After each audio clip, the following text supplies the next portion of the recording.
A gente não combinou quem faz a apresentação, então eu faço. Vamos lá.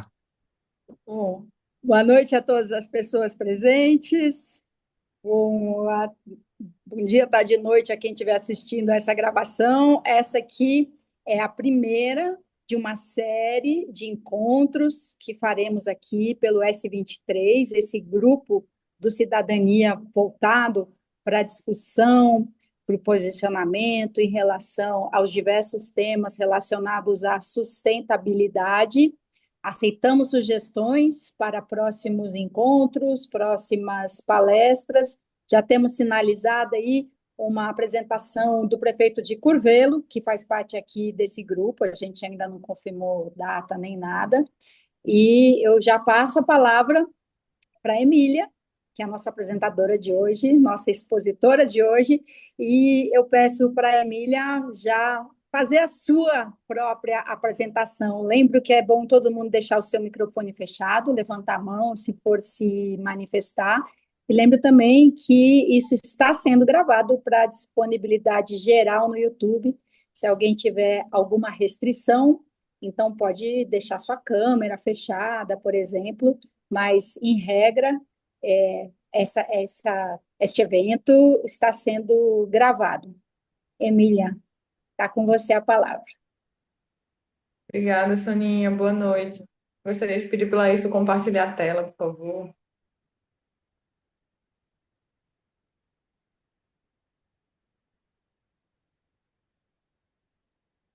Obrigada a todos, boa noite. Já deixo aqui claro que é uma honra estar fazendo parte desse primeiro ciclo de palestras de sustentabilidade promovidas pelo Cidadania, né? Sustentabilidade. Eu venho trazer essa palestra que tem como nome. Pode passar o slide, Laís. Ela tem como nome, né? História, principais decisões e organização interna da COP30. Pode passar, querido. Então, o que que a gente vai entender aqui hoje, né? Primeiramente, a gente vai entender sobre quem é a ambientalista que está dando essa palestra, sobre os convites à COP, a história da COP, porque a gente precisa entender da onde a gente veio, para onde a gente vai partir em preceito disso, as principais decisões tomadas nas principais COPs até então, a organização interna da versão atual dessa COP e como é que o cidadania, né, vai participar efetivamente dessa COP. Pode passar, querido. Então, eu me chamo Emília Golzio, né? Eu tenho graduação em Ciências Biológicas pela Universidade Estadual da Paraíba, no campus 5, desde 2011, e a minha relação com ambientes estuarinos e de manguezal sempre foi muito forte. Eu me formei em 2011, mas eu trabalhei efetivamente com o ambiente de manguezal desde 2018, 2008, perdoe. E a minha monografia tem como título Relação hepatossomática em função do desenvolvimento gonadal de Ciades esbege, siluriformes aride, no estuário do Rio Paraíba do Norte, na Paraíba. Também fui bolsista do Conselho Nacional de Desenvolvimento Científico e Tecnológico, CNPq, né, Brasil. Eu tenho um mestrado especial em Ciências Biológicas, com um enfoque em Ecologia, pela Universidade Estadual da Paraíba, no campus 1, desde 2013. E sou mestre em Ciências Biológicas, com enfoque em Zoologia, pela Universidade Federal da Paraíba, com um título obtido em 2016. Já aqui em Aracaju, eu obtive a graduação e licenciatura em Ciências Biológicas para trabalhar como professora pela Universidade Cruzeiro do Sul em 2022. E, para além disso, também possuo formação profissional em fitoterapia e plantas medicinais. Eu sou fitoterapeuta pela ABRAF, Associação Brasileira de Terapeutas, desde 2024. Então, vamos falar do agora, né? Agora estou como secretária municipal de Aracaju, vice-presidente da ANAMA, Sergipe, e membro da comissão Intergestores da Tripartite, né? Para além disso, eu sou uma ambientalista, como falei para vocês, desde 2008, atuando efetivamente com trabalhos com o meio ambiente. Eu recebi agora, recentemente, pelo Grupo de Trabalho Amazônico, GTA, o convite para trabalhar diretamente na COP, né? Um convite para atuar diretamente na COP e desenvolver atividades de apoio a demandas indígenas na Embaixada dos Povos durante o evento. E também Hoje, inclusive, pode passar a slide, recebi o convite da ANAMA, né? O ofício da ANAMA, me convidando especialmente para trabalhar também junto a eles na COP em 2030. Então, eu tenho 2 convites que foram muito esperados, muito aguardados para atuar diretamente na COP de 2025.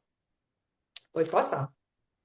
Então, a gente vai falar um pouco agora sobre a COP em si, né? Qual é a importância da COP, né? Qual o valor que ela tem atribuído a ela?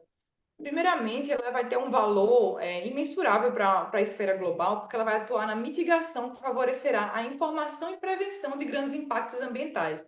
Mas a gente tem que levar isso para uma esfera global, certo? A gente não está falando em escala municipal, a gente está falando em escala global.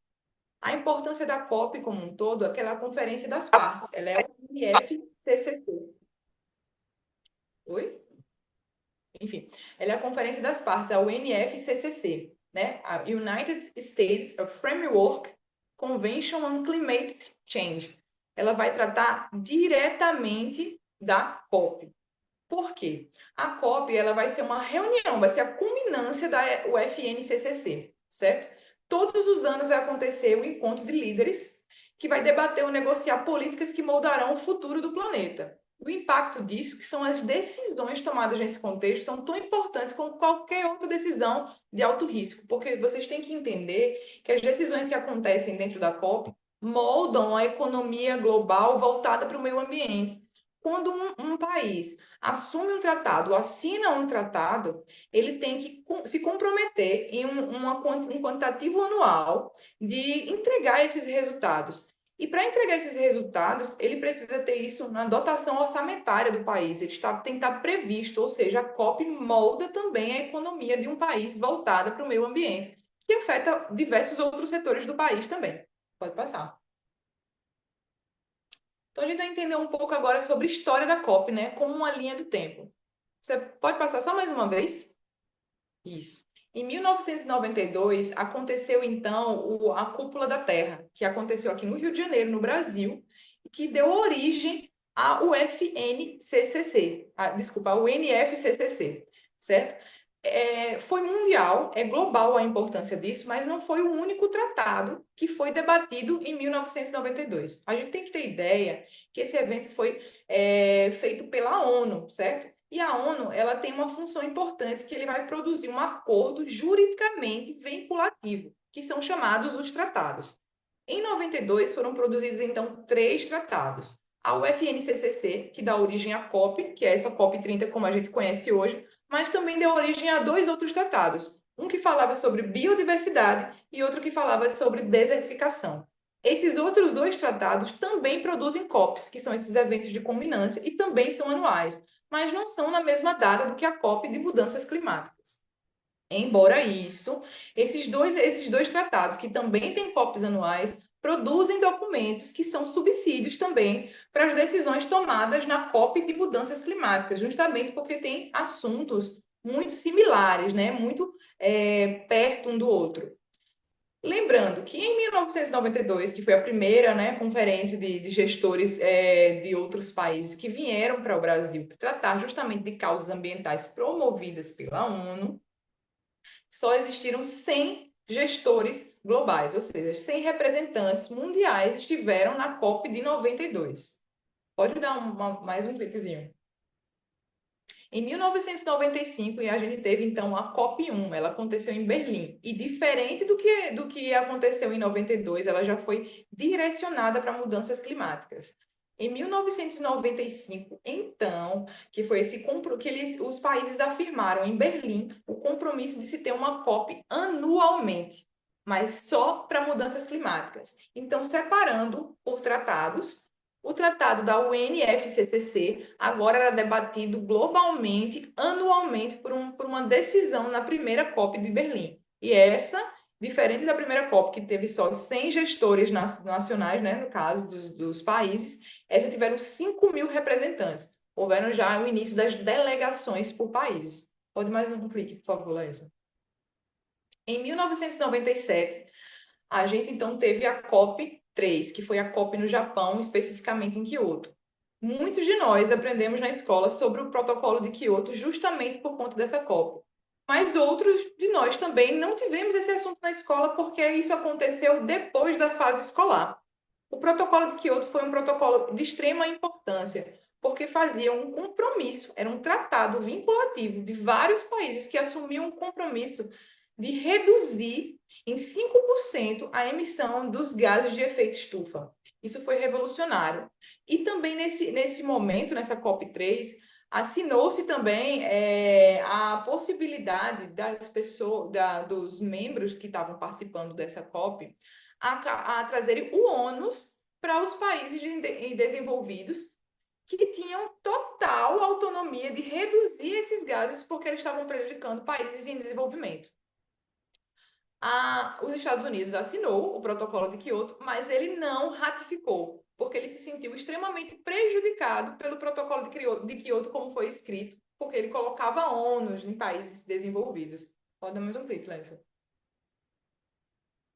Em 2001, né, foi a COP de Marrakech. Essa COP de Marrakech, ela também teve sua importância porque ela foi uma COP onde que os países desenvolvidos eles tinham uma função que era deliberar em prol dos países em desenvolvimento. Então, foram criados dois fundos nessa COP de Marrakech. O Fundo de Adaptação e o Fundo de Países em Desenvolvimento. Esse Fundo de Países em Desenvolvimento é um pouco diferente do Fundo de Adaptação, porque o Fundo de Países em Desenvolvimento era entregado diretamente aos gestores desse país. Já o Fundo de Adaptação era promovido pela COP e era deliberado para diversos países, uma parte desse fundo, para que eles aplicassem medidas mitigatórias relacionadas aos temas da COP. Pode dar mais um passadinho. Mais um. Em 2005, né, a gente teve o protocolo de Kyoto entrando em vigor, só em 2005. Para você ver, foi em 97 que o protocolo de Kyoto foi, então, deliberado numa COP, mas só em 2005 ele entra em vigor. Pode dar mais uma passada. Em 2009, a gente teve a COP15, que foi a COP de Copenhague. Ela foi, na verdade, considerada um grande fiasco. Além de ter uma redução no número de participação, nenhum documento vinculativo, ou seja, um tratado, foi feito nessa COP. Nem os temas anteriores foram novamente debatidos, porque como em 2005 o protocolo de Kyoto entrou em vigor, eles ficaram sem um tema substancial para debater como seriam as principais funções dessa COP. Então, o que aconteceu então de importante? Por que eu estou trazendo aqui a COP de 2009 como um tema importante para ser tratado na história da COP também? Porque foi a primeira vez que os Estados Unidos e a China deliberaram e aceitaram que a temperatura mundial global tinha que ser mantida abaixo de 2 graus Celsius. Ou o aumento da temperatura não podia exceder 2 graus Celsius. Pode dar mais uma passada, Laíson. Em 2005, então, 2015, perdão, a gente teve a COP21, que foi a COP do Acordo de Paris. Essa COP, de acordo com o que foi deliberado em Copenhague, decidiu então fazer um acordo que funciona mais ou menos como um protocolo, como funcionou o protocolo de Kyoto, que fazia com que os países que assinaram, foram 196 países que assinaram, mantivessem a temperatura sempre abaixo desse aumento de 2 graus Celsius e colocasse num limiar de 1,5 graus Celsius o aumento. Outro marcante ponto dessa COP de Paris foi porque foi a primeira vez que um tratado entrou em vigor tão rápido. Ele foi promulgado em 2015 e ele já entrou em vigor em 2016. Um ano depois, esse Acordo de Paris, porque a situação do derretimento da geleira já estava a nível global, a informação. Não tinha mais como deixar com que o aumento da temperatura fosse passado para mais anos e que não tivesse, então, a afirmativa desses países que entraria, sim, em vigor o Tratado do Acordo de Paris. Pode dar mais uma passada, Laísa. Então, em 2023, na COP28 de Dubai, entra-se, então, o tema mais pungente para a nossa COP atual, que foi a decisão da redução ou a eliminação de combustíveis fósseis. Foi apenas em 2023 que esse tratado começou a ser planejado na COP de 2023, né, a COP 28, mas ainda não se fechou nenhum tratado. pode ser que aconteça esse ano, em 2025, na COP do Pará. Porque é o tema mais. Não é nem o tema mais, é o tema da COP deste ano. Pode passar, Alex. Então, a gente vai entender mais ou menos como é que funciona, né, essa estrutura da COP. A UNFCCC, como eu falei para vocês, ele é a COP em si. É o tratado que dá origem à COP. É por conta desse tratado que funciona como uma base de leis para a vigência da COP funcionar como ela é. A COP é o evento de culminância, mas a gente tem que lembrar também que ela é respaldada por outros documentos que também têm COPs anuais, como o CMP, que é um documento que ele vai ser da convenção ligada ao protocolo de Quioto, e o CMA, que é uma convenção também anual ligada ao Acordo de Paris. Eles vão fornecer arquivos importantes para que sirvam de base para o evento de culminância da COP, por exemplo, a COP 30, certo? Além disso, tem órgãos subsidiários permanentes da COP também, que funcionam como base técnica, certo? Por exemplo, o IPCC, que é o painel intergovernamental sobre mudanças climáticas, ele vai fornecer formações técnicas, quadro técnico para o SBSTA, que também é um órgão subsidiário, certo? Que ele vai dar aconselhamento científico e tecnológico. Ele vem respaldado dos laudos do IPCC. E a gente vai falar um pouco mais para frente sobre como é que são os relatórios do IPCC e a frequência anual que ele tem que ser disponibilizado para os membros da COP. Além disso, a gente também tem o SBI, que também é um órgão subsidiário, também vai dar informações técnicas, mais voltado para o lado financeiro. Pode dar mais uma passadinha, Laís, por favor? Além disso, a gente vai ter os órgãos organizadores da COP, né, que são o secretariado da UFNCC, da UNFCC. Esse secretariado é vinculado ao país que está sediando a COP, nesse caso, aqui ao Brasil, certo? Além disso, pode dar mais uma passada, Leison.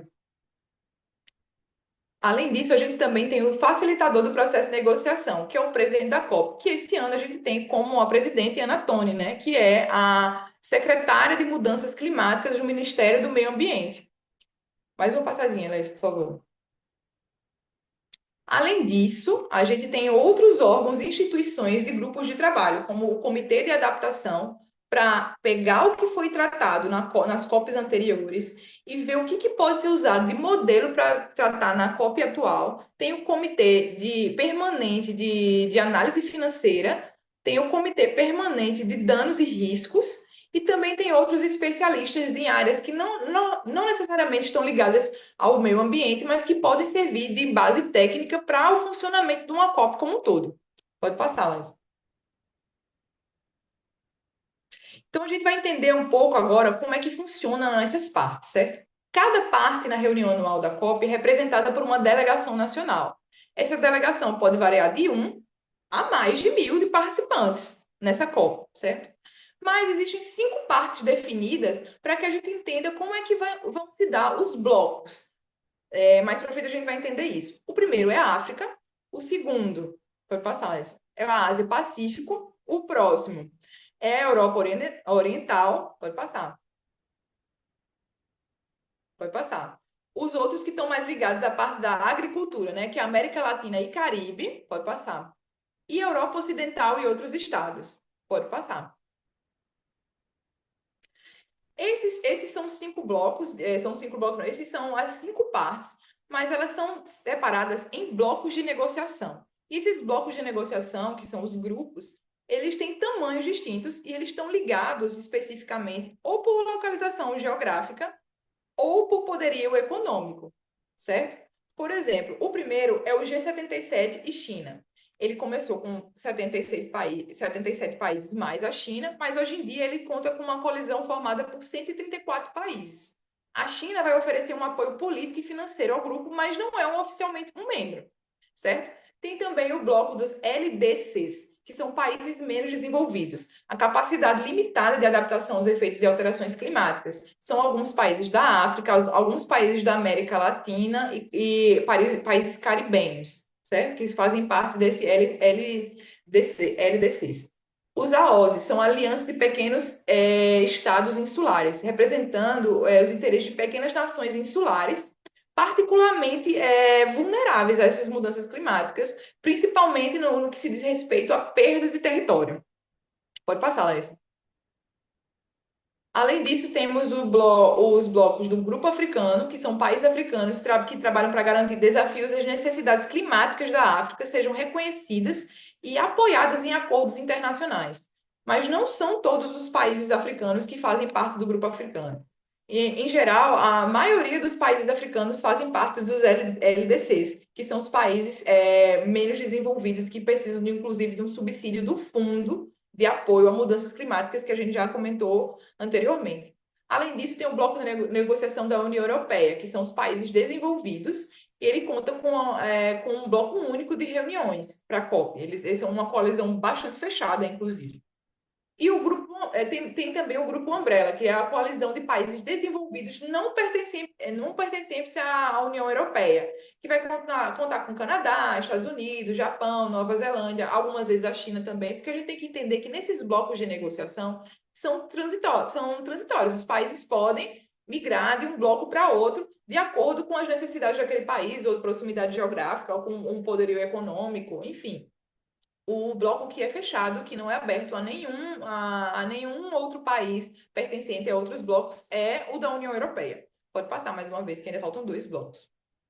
E aí a gente tem o bloco Basic, que é formado por grandes economias emergentes, com grandes países em desenvolvimento. Eles geralmente se alinham em determinadas questões. O Brasil faz parte desse bloco também, assim como a China também, certo?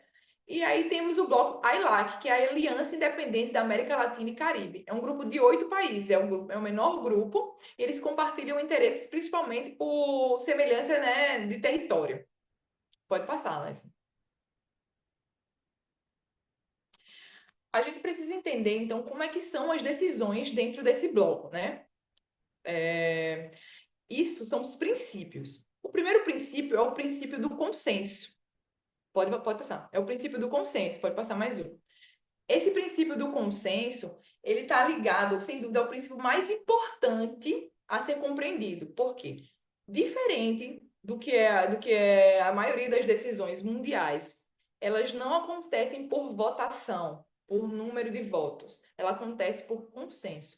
Os países que acreditam que aquele tratado está correto cientificamente e que pode ser executado, assinam o tratado, se comprometem, ratificam esse tratado e começam a trabalhar nesse fim. Mas alguns países podem simplesmente fazer o que a gente chama hoje em dia de fazer a egípcia.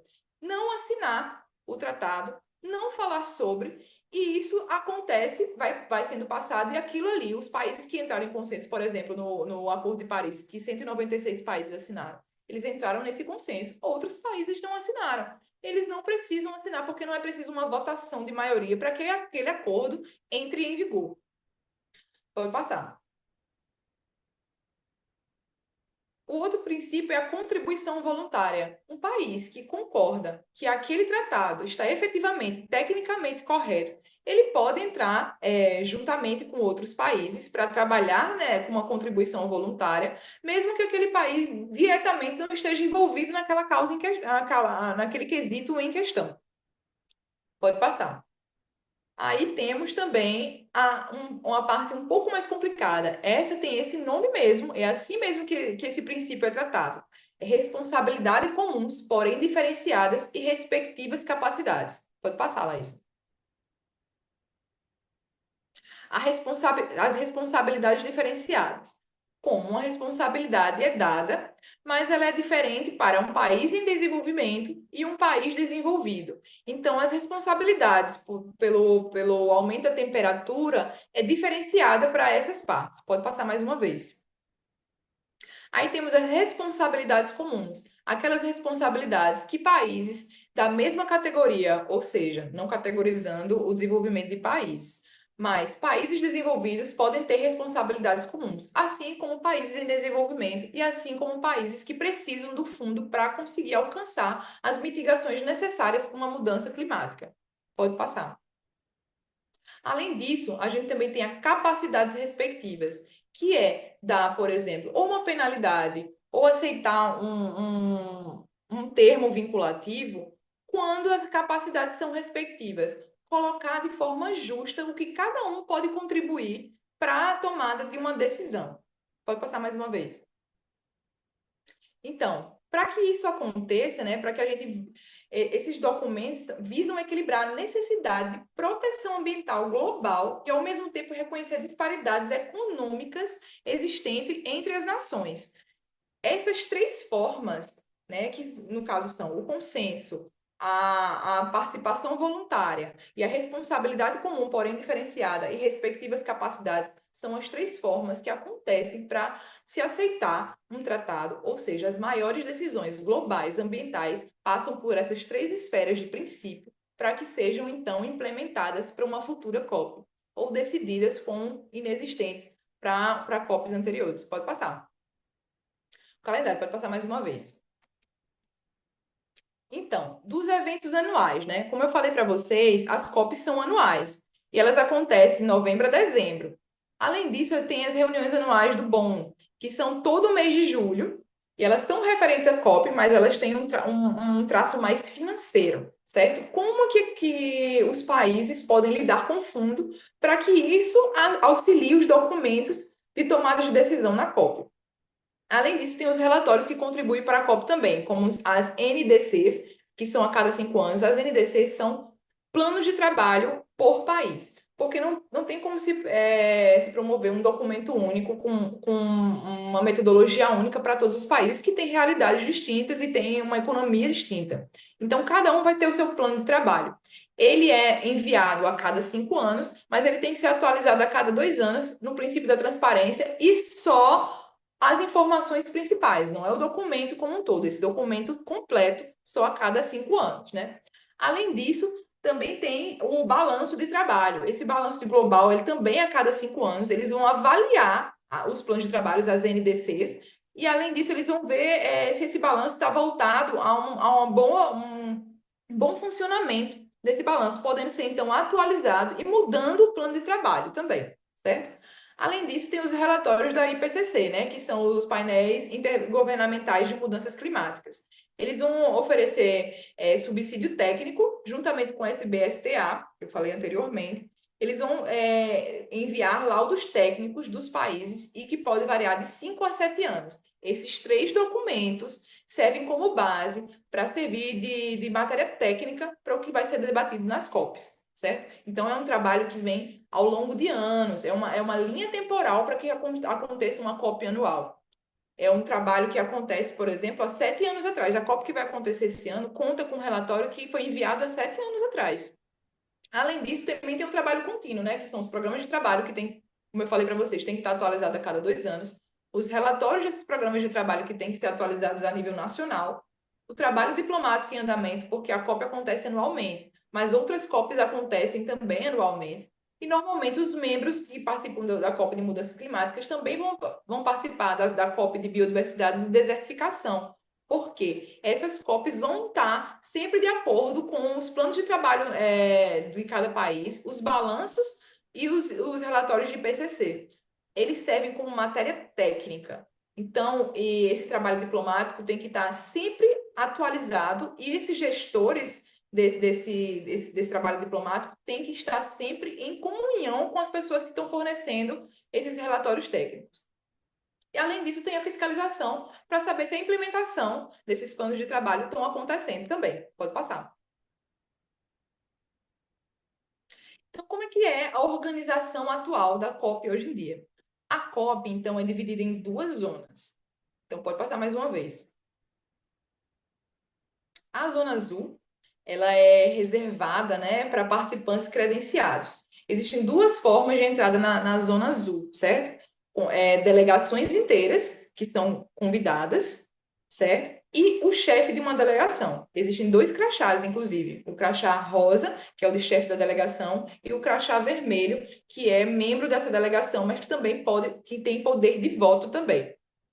Existem eventos paralelos, oficiais organizados pela UFNCC. Então, a Zona Azul é uma área onde que as pessoas não podem entrar comumente. Inclusive, a entrada delas muitas vezes se dá por passaporte ou por convite oficial do Ministério do Meio Ambiente, certo? Existem pavilhões de países que vão receber as pessoas com crachá vermelho, ou seja, as delegações completas, mas as negociações oficiais só o crachá rosa, que são os chefes de delegação, no máximo uma outra pessoa. Muitas vezes nos pavilhões de países também é permitida a participação de membros não ligados politicamente, mas esses não vão ter direito a voto.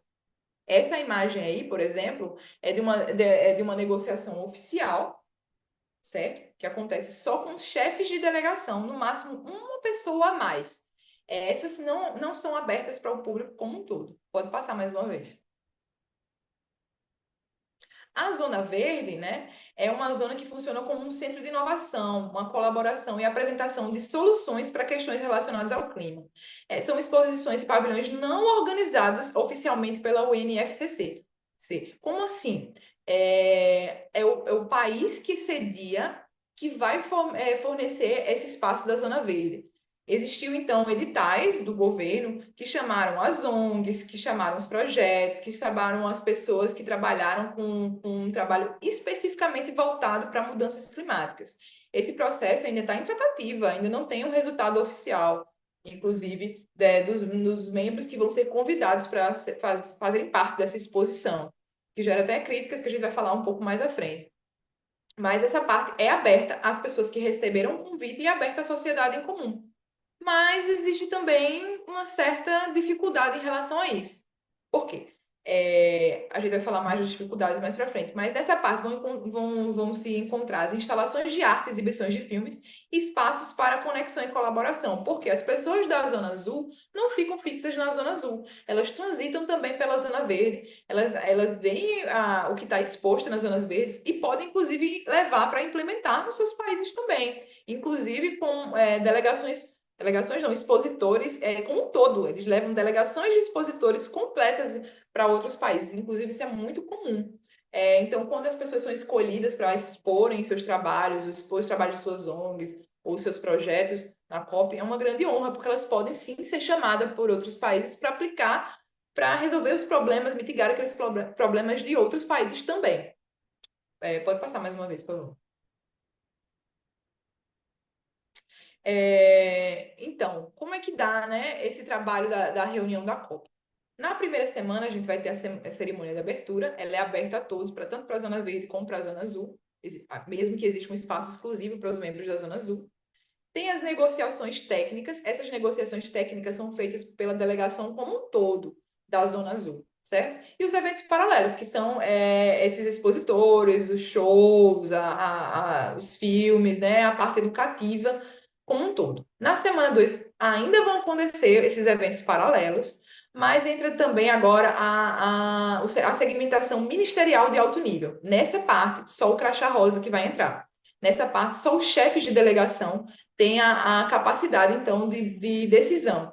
Nesse caso, a mídia pode até entrar para fazer o acompanhamento. Sim, a mídia tem acesso à Zona Azul também, esqueci de mencionar isso. Mas uma mídia restrita. A delegação como um todo também fica de fora, só os chefes de delegação podem votar e os membros não votantes também não podem entrar na segmentação ministerial. Nessa segunda semana, vai ter também o encerramento dessas decisões e tudo isso é compilado para ser levado então para a próxima COP ou batido um martelo como um tratado que precisa de um certo espaço de tempo para que seja então implementado. Pode passar.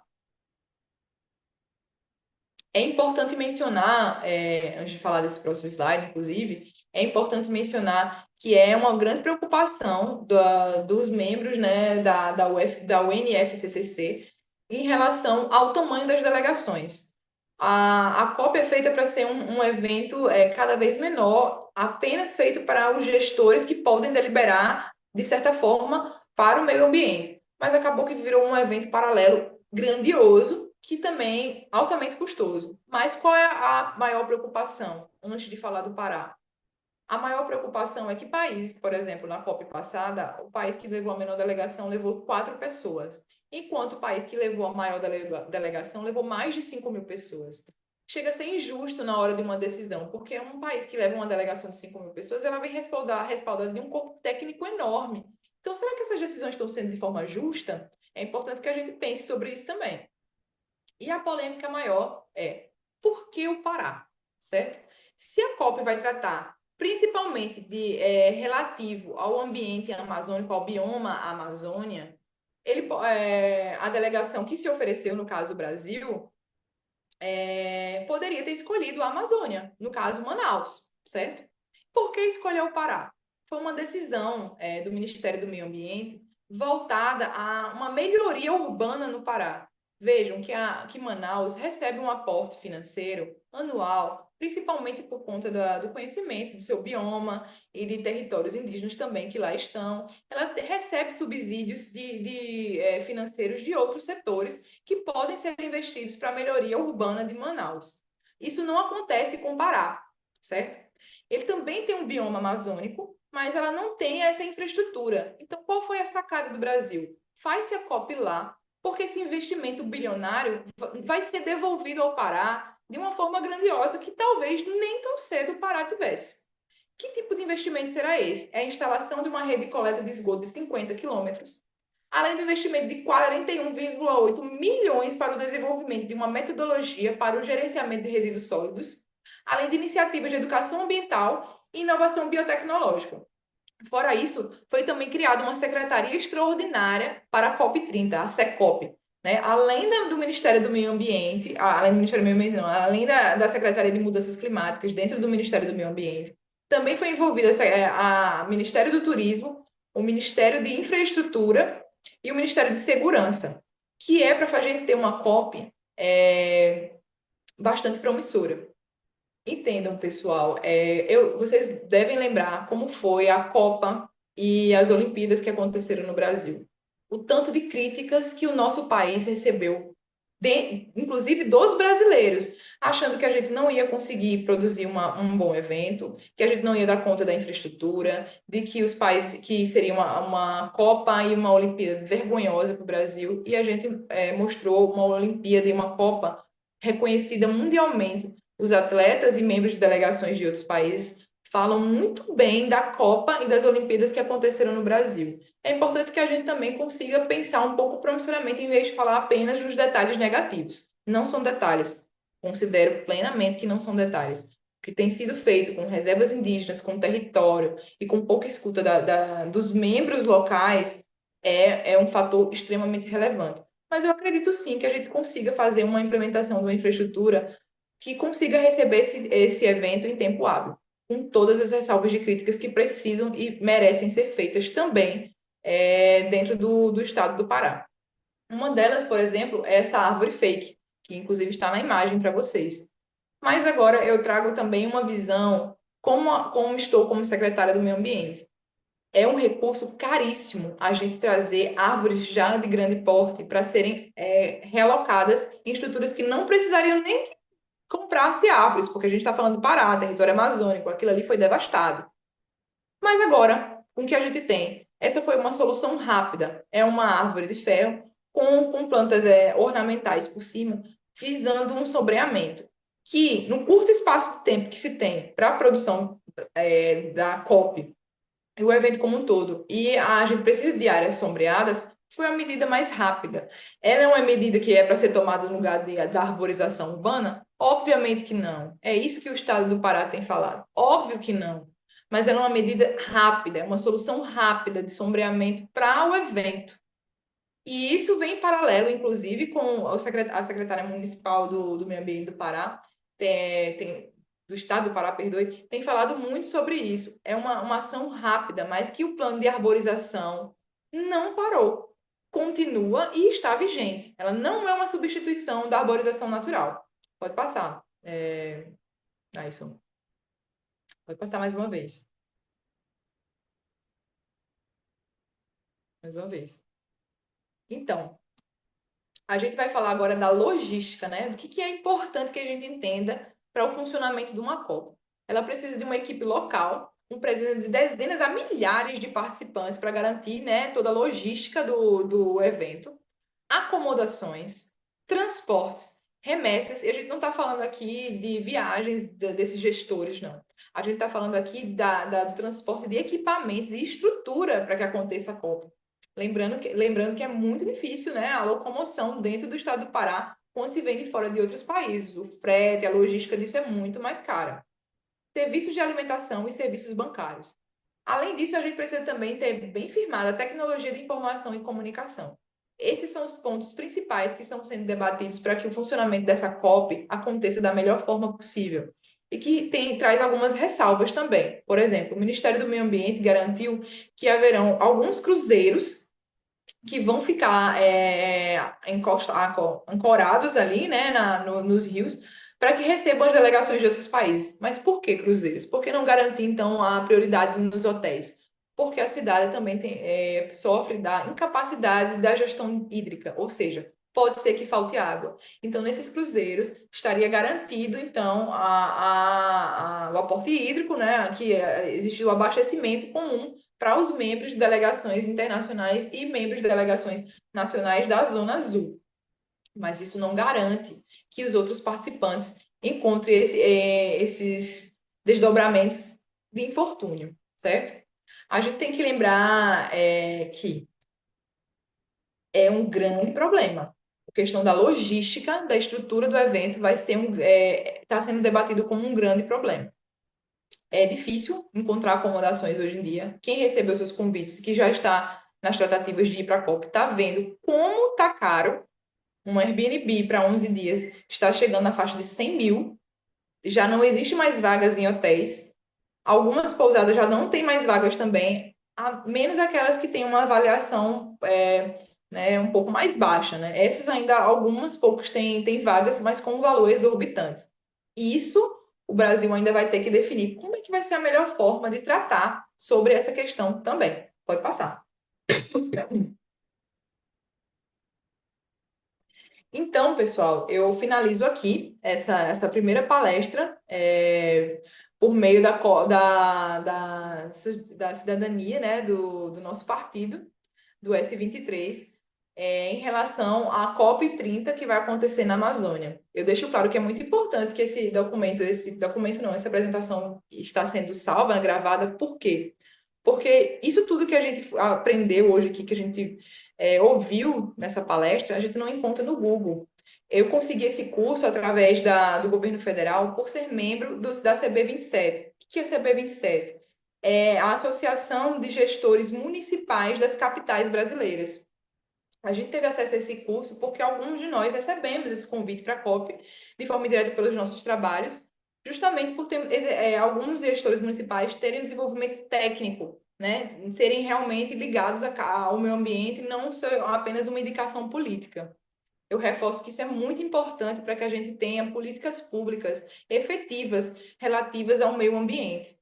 E isso que é muito importante para a cidadania também, porque a gente tem esse núcleo de sustentabilidade. A gente pode aqui, juntos, entrar num consenso do meio ambiente. Como é que pode ser uma participação efetiva na COP? Quem de fato vai poder ir na COP do Cidadania? E quem pode levar a mensagem do nosso partido, sim, em relação ao meio ambiente, que faz muito gosto que isso aconteça, certo? É isso, pessoal. Agradeço a participação de todos e estou aqui aberta a qualquer pergunta que vocês possam vir a mandar também, certo? Vou liberar os microfones agora.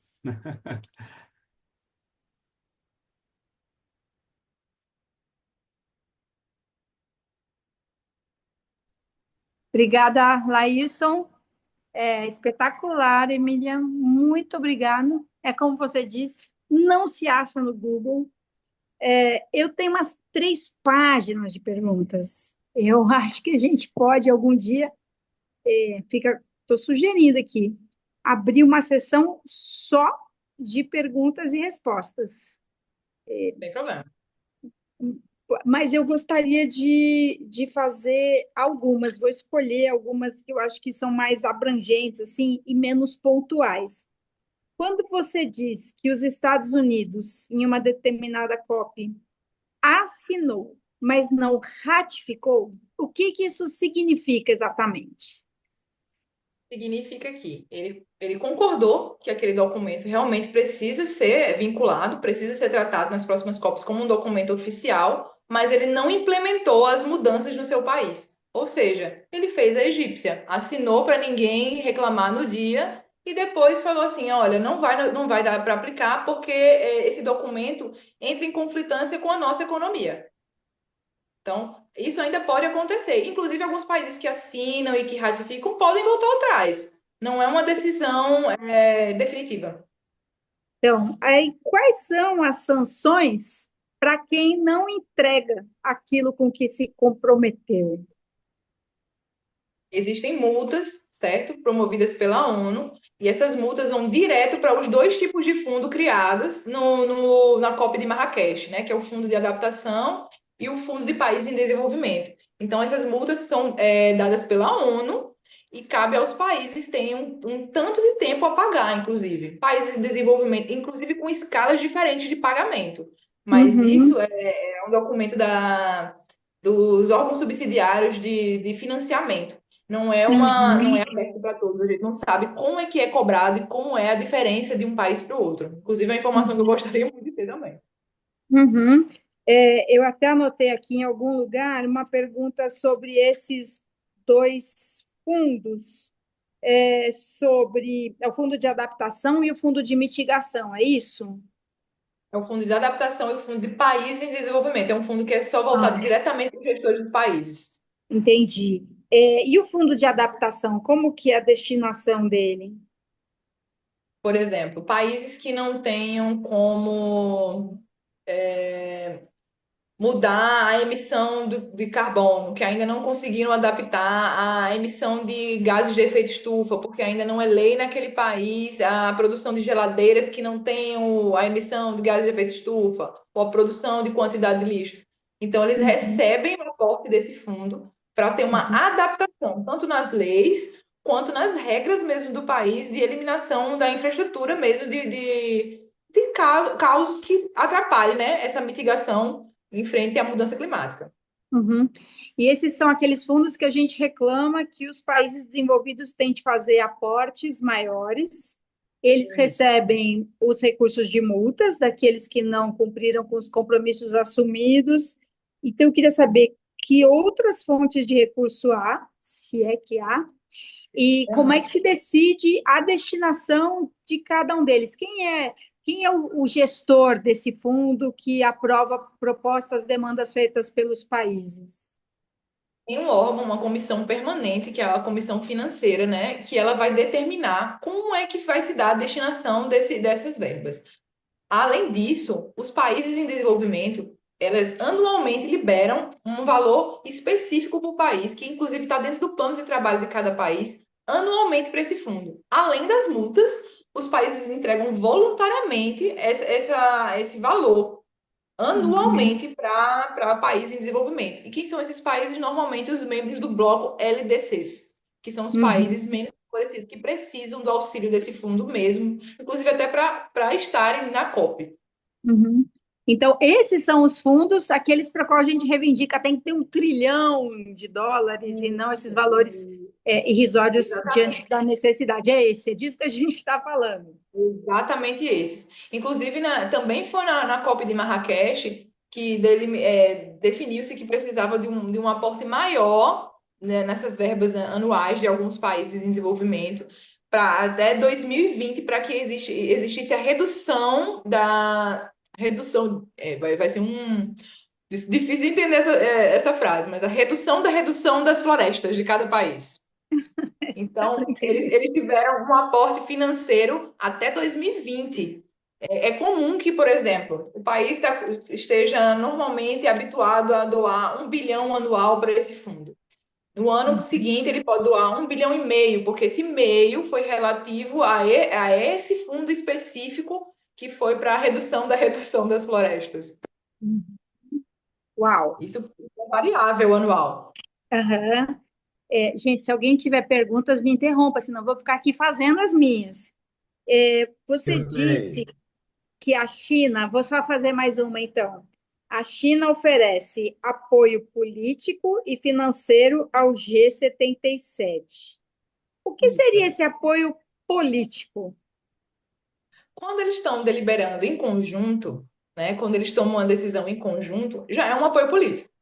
Porque, querendo ou não, ele está fortalecendo o que aquele outro país vai deliberar referente ao meio ambiente na sua economia. Então, é um Uhum, apoio político também. Além disso, aham, financeiro. Porque, como eles decidem em bloco, eles decidem, inclusive, valores que vão ser doados ou destinados aos fundos.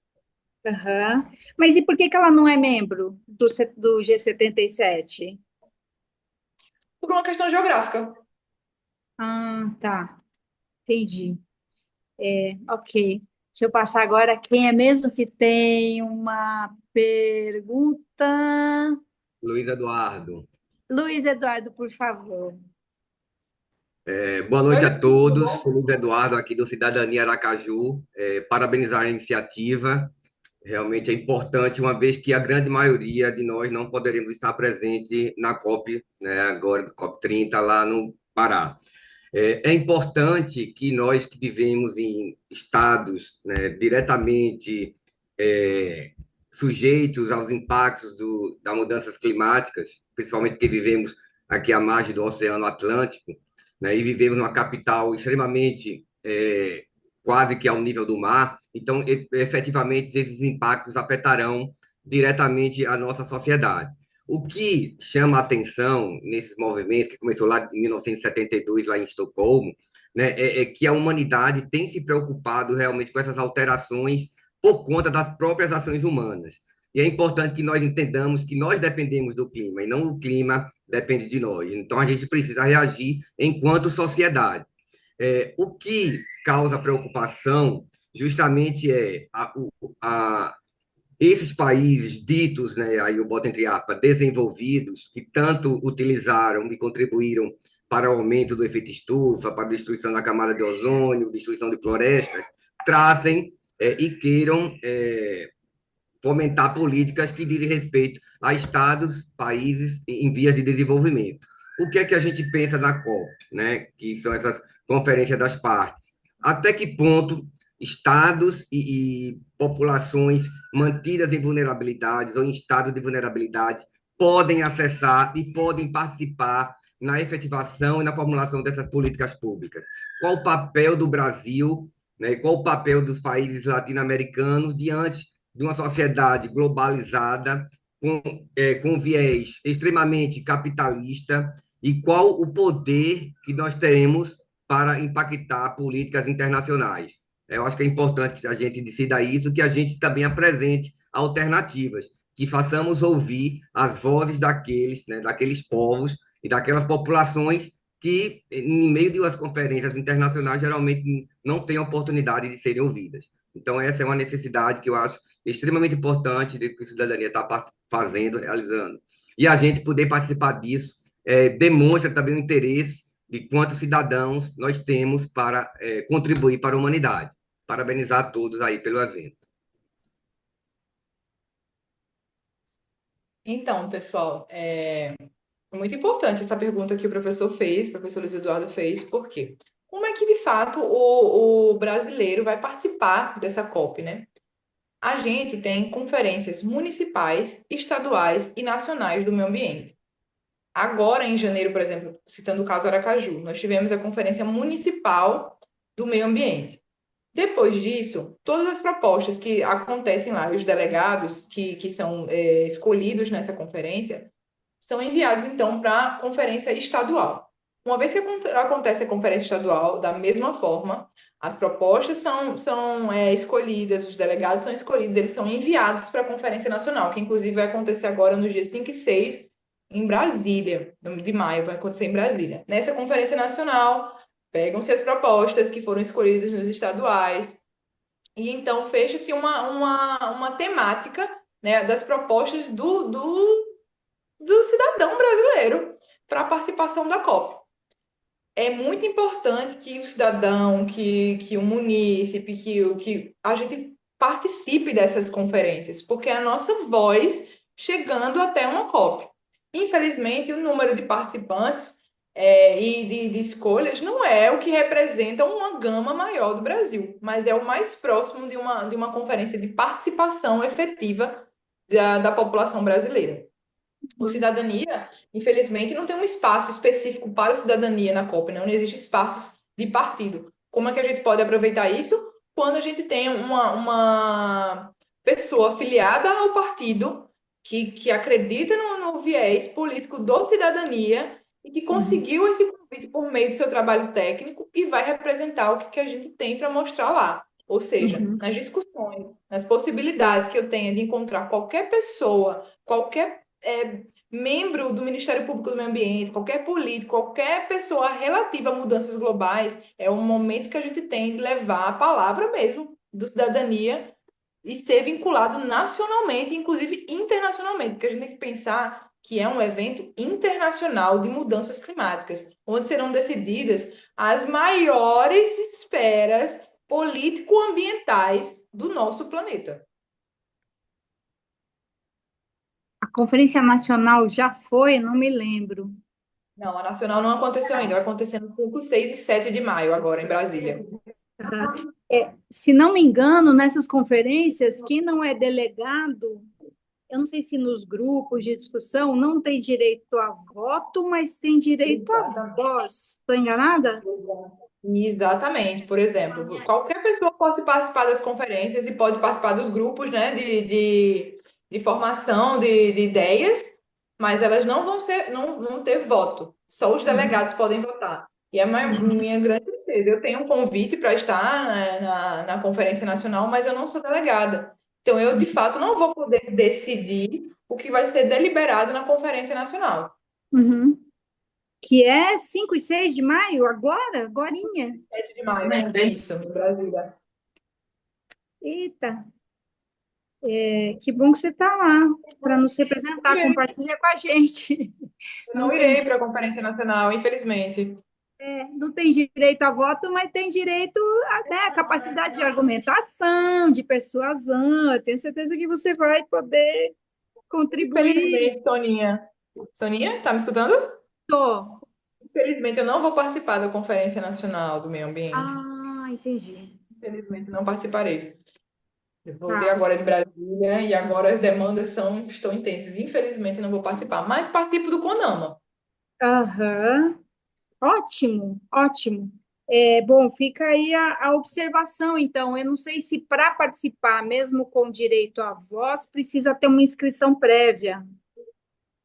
Precisa ter uma inscrição prévia. Inclusive, a minha, né, que é meu convite para participar da conferência, tem o prazo de inscrição de participação que encerra hoje. Então, eu ainda posso participar da conferência, Aham. só que o meu trabalho, infelizmente, não vai me permitir dessa vez participar da conferência. Uau, vamos ver se depois, se o prazo que não se existe um prazo além de hoje para que alguém se inscreva, porque a gente pode fazer ainda essa mínima mobilização, né? Ou eu imaginando que alguém nosso já vai estar, né? Suponho. Acho, Juliette, que mora lá, o pessoal Juliette, com da Cidadania certeza. Brasileira, tem que estar lá, gente. Eu acho que é importantíssimo, inclusive para trazer o que foi, né, dialogado na conferência. É muito importante. Tem que estar lá. Eu tenho mais 2 ou 3 perguntas muito simples e um comentário. Pergunta, uma é curiosa. Quem levou 5.000 pessoas? Quem foi essa delegação? Eu prefiro mais de duas, viu? É, Estados Unidos, China e Inglaterra levaram mais de 4.000 pessoas. O maior até então foi China. nossa, Estados Unidos e China, a gente imagina, mas a Inglaterra, né? Querer comparecer com esse peso, Levou uma delegação de mais de 1.000 pessoas. interessante. Aí eu estava vendo aqui, enquanto você falava, tem o NDC, que é o plano de trabalho de cada país, e o do Brasil foi apresentado em 2024, a versão mais recente. E aí tem o NAP, o National Adaptation Plan, que lá no site do UNFCCC,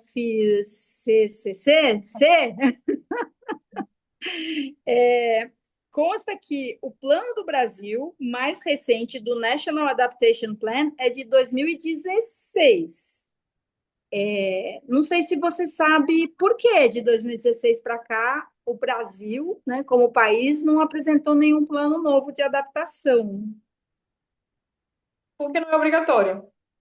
Só os planos de trabalho, as NNDCs que são obrigatórias, e elas são muito parecidas, então o Brasil tem total capacidade de atualizar. Mas como não é obrigatório, creio eu que ninguém atualiza.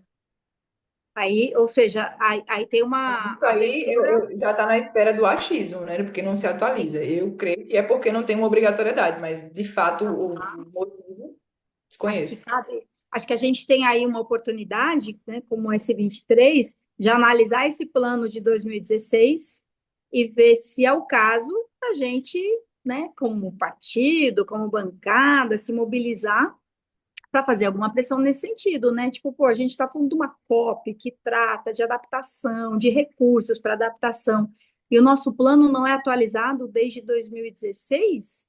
Eu acho que cabe um esforço. Obrigada. E aí o comentário final, além das outras 1000 perguntas que depois eu posso fazer para você e a gente compartilha no grupo, é que esse recurso, né, que será para investimento no Pará, por ocasião da COP, qual que é a fonte desse recurso? É do fundo da COP mesmo, sabe aquela que eu falei para vocês, que tem uma comissão permanente de financiamento? A COP Uhum. recebe também uma parte desse fundo, que é justamente para que aconteçam esses eventos de culminância. E aí é desse fundo que vai para subsidiar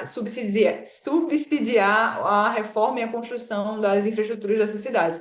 Mas ele só é liberado para países que se voluntariam e que fazem parte do quadro de países em desenvolvimento. Não é Aham, qualquer país que recebe. aham. Então, esse recurso é para fazer adaptações para a realização do evento, não para investimentos no município para além do evento. Infraestrutura na cidade que vai receber o evento. Mas, porque assim, para você fazer gerenciamento de resíduos sólidos, educação ambiental e inovação em biotecnologia, como um todo para o município, para além da realização da COP, 41 milhões de reais é muito pouco. É Pouquíssimo. muito, é uma merreca, não dá para fazer gestão, gerenciamento de resíduos sólidos. Se fosse só o gerenciamento de resíduos sólidos, 41 milhões já não era nada. Que loucura isso! Mas a gente tem que lembrar também que esse não é a única fonte de financiamento para mudança de infraestruturas. O Brasil, o país sede, também libera verba para isso.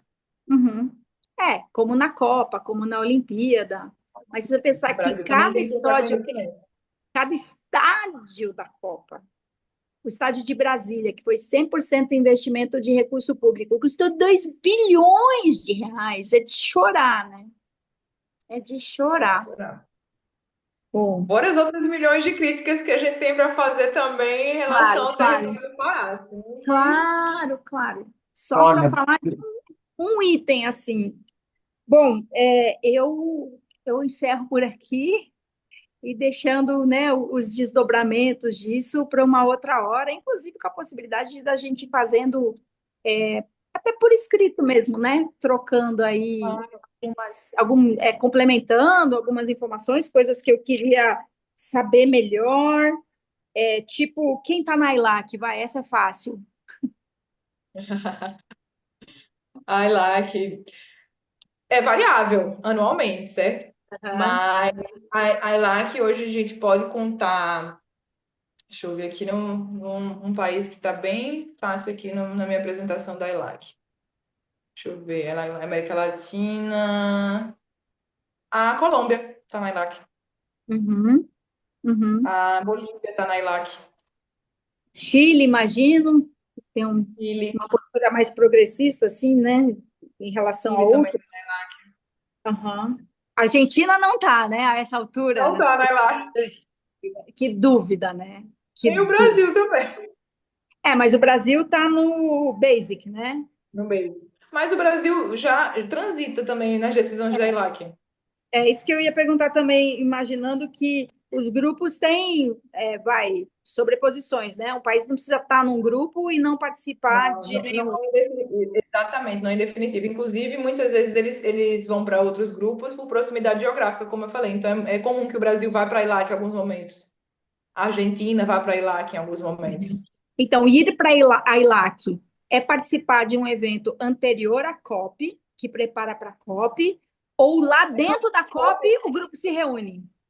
É dentro da COP, por exemplo, vamos falar aqui sobre fontes de energias renováveis. Aí o Brasil pode ir para dentro do bloco da COP e falar também sobre isso, porque eles podem, sei lá, escolher uma grande empresa que consiga atuar ali na América Latina como um todo. Aí o Brasil vai participar. Por isso que é muito bom ter delegações muito grandes, porque você pode estar dentro de uma sala e pode Tudo, mandar pode pessoas crer. para lá. Mas aí você tem que mandar pessoas do alto escalão, você não pode mandar vem meu amigo, vamos, você tá no grupo azul. Não é assim. A pessoa também tem que ter toda uma autorização para participar dos Claro, blocos da Zona Azul. Vejam, claro. que eu com dois convites, um do Ministério Federal, do Ministério Público Federal, eu não entro na Zona Azul. Então não é qualquer pessoa que pode entrar na Zona Azul. Uhum. E no final você tem o documento da COP, ou você tem, é, além do documento principal, vários outros documentos. Não é fixo que tem que ser só um documento. Vejam que na primeira, né, em 92, a gente teve 3 tratados. Mas o Uhum. interessante é para que uma COP seja considerada uma COP marcante, é que tenha pelo menos um tratado ou uma decisão conjunta que molde o tema da próxima COP. Uhum. Por exemplo, a de Marrakech, ela não teve nenhum tratado, de Copenhague, perdão, não teve nenhum tratado, mas os Estados Unidos e China assumiram pela primeira vez globalmente, que a temperatura tinha que ser abaixo, o aumento de temperatura tem que ser abaixo de 2 graus Celsius. E eles não admitiam por anos, porque eles eram diretamente ligados com esse aumento da temperatura. Então, É. não teve nenhum tratado, inclusive foi considerada a COP mais vergonhosa de Yes. todos os tempos, Mas, mas teve essa grande mudança no cenário, que foi eles admitirem. aham, Existem COPs que não vão ter tratados nenhum, por exemplo, 2023, 2024 não teve tratado nenhum. Mas qual foi o momento importante de 2023? Entrou-se num consenso e todos confirmaram, né? Todos não, porque todos nunca acontece. Mas a maioria, consenso. Lembre que é um princípio, né, da COP. Não é maioria nem minoria, é consenso de uhum, que precisa se ter a substituição dos combustíveis fósseis. muito Então, isso bem. não virou um tratado, mas virou um tema para ser debatido nas COPs futuras. Quem sabe esse Aham, ano a gente tem um tratado? Eu espero, porque a gente já tem carros elétricos, a gente já tem alternativas, a gente não tem mais aham, desculpa para não aceitar que precisamos aham. forçar a indústria a entrar mesmo no game dos elétricos. Tem Isso seus aí. problemas? Tem seus problemas, mas a gente precisa acabar com o combustível fóssil. A Uhum. mesma coisa, eu bato nessa tecla constantemente, a gente já tem alternativas para o plástico, para o descartável. Por que é que ainda é permitido? Por que é que ainda se pode comprar, vender e distribuir E descartáveis, só, linha, inclusive, né? Não círculo. Aham, exatamente, não faz o menor sentido se a gente já tem alternativas, já aham, existem alternativas. Então, aham. isso provavelmente vai estar de temas das próximas COPs também. Existem temas muito frequentes e emergentes que a gente precisa tratar também nessas COPs. Então, um tratado é muito bom, mas a Uhum. gente insistir num tema e fazer com que aqueles países entendam que aquilo realmente é um tema para a próxima COP também é um fator positivo de uma COP. Aham, ótimo. Bom, eu praticamente monopolizei, eu não sei agora quem mais está inscrito, não sei se o José Henrique ou o Laírson estão ajudando a administrar. Eu estou aqui, o Laís precisou sair, mas o Eliseu está na fila. Tá. E olha, eu me comprometi com a Emília que a gente fizesse uma reunião de no máximo 1h30. Então temos 10 minutos ainda. Vamos caminhando aí. O Eliseu, se ninguém mais se inscrever durante a fala do Eliseu, a gente caminha para o encerramento, beleza? Ok. Beleza. Espera aí. Estão me Pode ouvindo? falar. Sim. Sim? Emília, parabéns pela tua apresentação. Indo direto a uma pergunta. as ações que a gente faça no país que diminuam, por exemplo, a necessidade de um transporte, logo elas diminuirão a emissão de gases, certo? Correto. Quais os mecanismos que podem ser construídos para a gente monitorar, para a gente mensurar essas emissões? Porque veja bem, se o tema dessa COP do Pará é a substituição de combustível, se você reduz a necessidade desse combustível, eu acho que é até melhor do que a substituição, né? Um exemplo prático disso daí seria o seguinte: se a gente começa a ter numa cidade como São Paulo, aumento da coleta seletiva e aumento da fabricação de composto orgânico, de compostagem, você diminui a necessidade de você ter um caminhão de coleta passar dia sim, dia não, ele pode passar a cada 3 dias. E isso diminui a emissão porque reduz a utilização do combustível, seja ele fóssil ou não. Então, a minha pergunta é: se é possível construir mecanismos que possam fazer essa aferição, e essa aferição possa contar como se fosse, entre aspas, como se fosse um crédito de carbono, entre aspas. Então, você diminui a utilização do transporte, então você tem menos tempo de carro, de caminhão rodando na rua, e você diminuiu. Da mesma forma que se você tem nova centralidade urbana, onde o cara não precisa passar 2 horas e meia dentro de um combustível, de um transporte coletivo, e ele trabalhe perto de casa e possa ir até a pé para casa.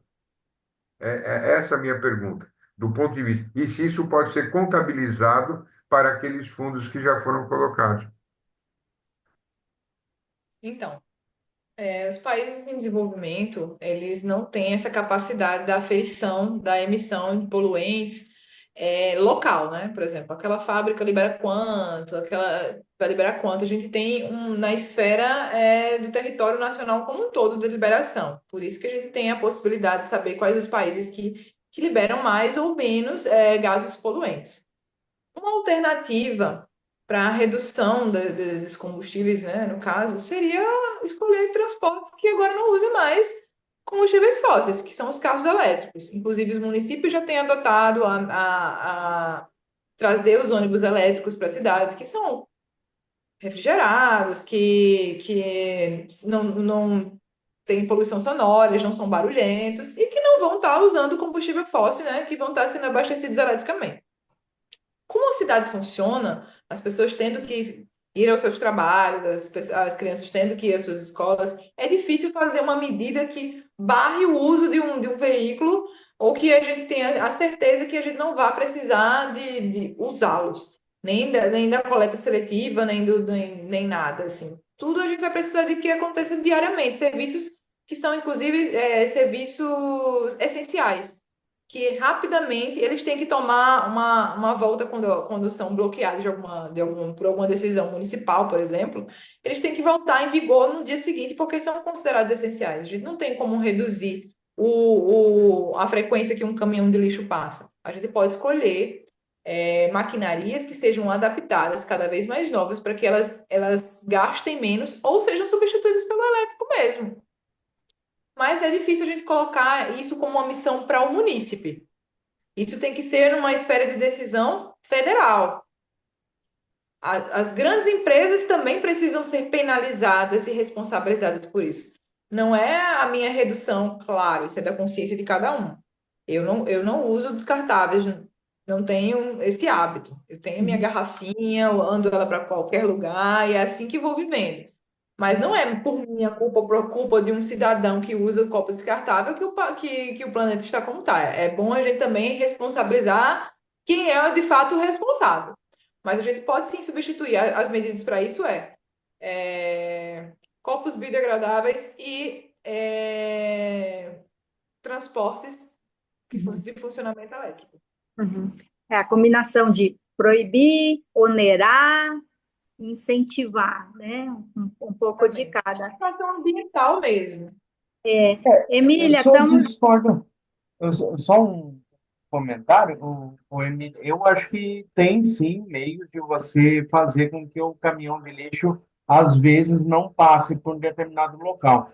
Em muitas cidades de grande tecnologia, tipo Madrid, tipo Paris, estão instalando literalmente sensores nas lixeiras, né? E então você sabe exatamente quando você tem que passar em determinado local. Então é uma ferramenta também para Fala, a Felipe, boa sustentabilidade noite. em si, né? Ó, E boa um noite, último por comentário favor. seria em relação à questão Ah, da conferência que você falou, que eu acho que é uma proposta que a gente pode trazer para os nossos municípios, sabe? E porque é um tema urgente e também é um tema que a gente aqui, como sustentabilidade, está muito engajado. Então, eu acho que quando a gente estiver organizado certinho, eu acho que é uma proposta que a gente pode adotar assim nos quadros gerais para os nossos municípios. Eu gostei bastante da ideia, Emília. E parabéns pela palestra. Obrigada. E só para deixar claro, pessoal, existem várias formas de, inclusive, de fazer o trajeto de caminhões de lixo com GPS, com inclusive escalas mesmo. Mas no Brasil não se faz necessário, inclusive não se é permitido a mudança dessa escala sem um aviso prévio da população, porque ele é um serviço essencial. E acredita que por mais que você não produza lixo diariamente, o seu vizinho vai produzir. Então, o caminhão de lixo tem que passar ali com uma frequência estabelecida no município. Por exemplo, aqui na minha rua passa todo dia, mas na rua em que eu morei anteriormente era dia sim, dia não. É de acordo com o bairro, de acordo com a situação de lixo, mas ele é um serviço essencial, ele não pode ser interrompido para fins de economia de combustível fóssil, entendeu? Uhum, uhum. É, com inteligência, com dados, com educação, né? Tem aquela coisa da pessoa que não, eu botei o lixo na calçada, já não é mais meu, acabou, é problema da prefeitura, né? E se recusar a caminhar, vamos dizer, até a esquina para fazer uma entrega num container de vidro, especificamente. É uma coisa que está sendo testada aqui. Acontece muito. Emília, obrigadíssima. Não sei se você quer falar alguma coisa para encerrar. Eu quero agradecer essa oportunidade. Não é nenhuma oportunidade, porque é um tema muito importante a gente falar sobre meio ambiente dentro do que a gente conhece hoje na nossa esfera nacional. Houveram muitos embates políticos recentemente, nos últimos anos, inclusive sobre se considerar como válida ou não uma resposta científica, uma resposta técnica, uma resposta acadêmica. E a gente tem que superar isso a cada dia, a gente tem que fortalecer o conhecimento científico, a gente tem que pedir para que os nossos gestores escolham secretários cada vez mais técnicos e capacitados, porque isso, inclusive, provoca economia municipal. Quando a gente está trabalhando com gestores técnicos, a gente evita grandes erros que sejam para consertar esses erros, é muito mais caro no futuro para o município. Pensando também no momento de reeleição desses futuros gestores também. Por quê, minha gente? A gente está lidando agora com o que é nosso. Não existe colocar o lixo na calçada, como a Soninha falou, e pensar que ele já não é meu. A gente está dentro da terra, ainda está aqui, ainda está dentro do nosso escopo de localidade. Ainda assim vai afetar as nossas relações futuras. E quem não pensa num futuro para si, por favor, pense no seu irmão. Pense como cidadania. Se você está num partido, você não pode pensar só por si. Eu creio que quem está aqui não pode pensar só por si. A gente tem que pensar numa esfera muito maior. E que a gente tenha consciência de que as nossas deliberações, do que nosso conhecimento, do que a gente aprende a cada dia com palestras como essa, com as próximas que virão, que a gente consiga formular um documento único e levar a voz de cidadania a espaços que não são ocupados pela cidadania, como vai ser a COP30. Espero que mais de nós consigamos esse convite também e que possamos formar uma coalizão bastante unida e levar o que é as nossas propostas para gestores globais entenderem também a importância do que a gente tem falado. Obrigada, E agradeço. Emília. Boa Obrigada a noite a todos todos. presentes. Depois, o Zé Henrique compartilha o link do vídeo do YouTube no nosso grupo e vocês passem adiante a todas as pessoas possivelmente interessadas. 1h30 cravada! Até a próxima, gente. Boa Tchau, noite. tchau. Tchau, tchau. Boa noite. Boa noite.